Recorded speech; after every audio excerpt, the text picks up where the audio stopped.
Madame la Présidente, chers collègues, comme le CGCT nous en donne le droit, Julien Sanchez, président du premier et seul véritable groupe d'opposition au Conseil régional, avait demandé en juin dernier la mise sur pied d'une mission d'information et d'évaluation sur la politique régionale en faveur de l'accueil des migrants clandestins. Cette mission, dont vous avez d'emblée dénaturé l'intitulé et les missions, s'est constituée avec un groupe de 8 élus, dont 2 RN, et a tenu sa première session en septembre. Dès ce moment, 3 traits l'ont caractérisé: le sectarisme, le dévoiement et l'intolérance. Le sectarisme tout d'abord, parce qu'à la constitution du bureau de cette mission, composée au passage de 5 membres sur 8 élus, un peu comme dans une armée mexicaine où l'on se gratifie de plus de généraux que de soldats, l'opposition RN a été scandaleusement exclue de toute participation. Le RN, premier parti d'Occitanie avec 34% des voix, alors que le vôtre n'en a jamais récolté que 24% et se situe aujourd'hui, enfin surnage aujourd'hui, à un groupusculaire 6%. Le RN, premier groupe d'opposition de cette Assemblée, a été écarté du bureau de la MIE par une de ces manœuvres, basses manœuvres politiciennes dont les socialo-communistes ont toujours eu le secret.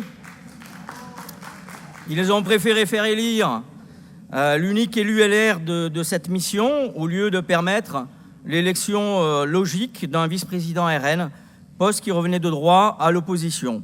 Ce sectarisme, d'ailleurs, n'a pas épargné notre collègue vice-présidente LR de la MIE, puisqu'elle n'a de toute façon jamais été associée au choix fait par le bureau de la MIE sur les auditions programmées. Chez vous, pour museler l'opposition, tout est bon. Le dévoiement, ensuite. En effet, le bureau de cette mission nous a imposé, dans le but inavoué de faire diversion, des auditions d'organismes d'État, des associations institutionnelles pro-migrants, loin, très loin de l'objet réel de cette mission qui était l'évaluation de la politique de la région en faveur des migrants clandestins. A contrario, les élus Rassemblement national avaient proposé l'audition d'un témoin toulousain de votre politique, un témoin qui vit votre politique sur le terrain, au quotidien, puisqu'il s'agit d'une riveraine du plus grand squat de migrants de Toulouse, elle-même engagée en Afrique 6 mois par an dans l'humanitaire, et que le président de la MIE a balayé d'un méprisant revers de main. L'audition d'un préfet, proposée conjointement par le RN et LR, a été de même repoussée aux calendes grecques, au mépris du droit de l'opposition et des disponibilités de ce préfet, pourtant présenté bien en amont. Pour noyer le poisson davantage, vous avez même infligé des auditions de représentants de régions espagnoles ou italiennes, de gauche bien sûr, pure propagande, sans aucun lien avec l'esprit et l'objet de la mission. Enfin, et c'est sans doute le pire, mais c'est aussi ce qui définit finalement le mieux l'exercice de la majorité socialo-écolo-gauchiste de cette Assemblée, l'intolérance à l'égard de l'opposition aura été permanente.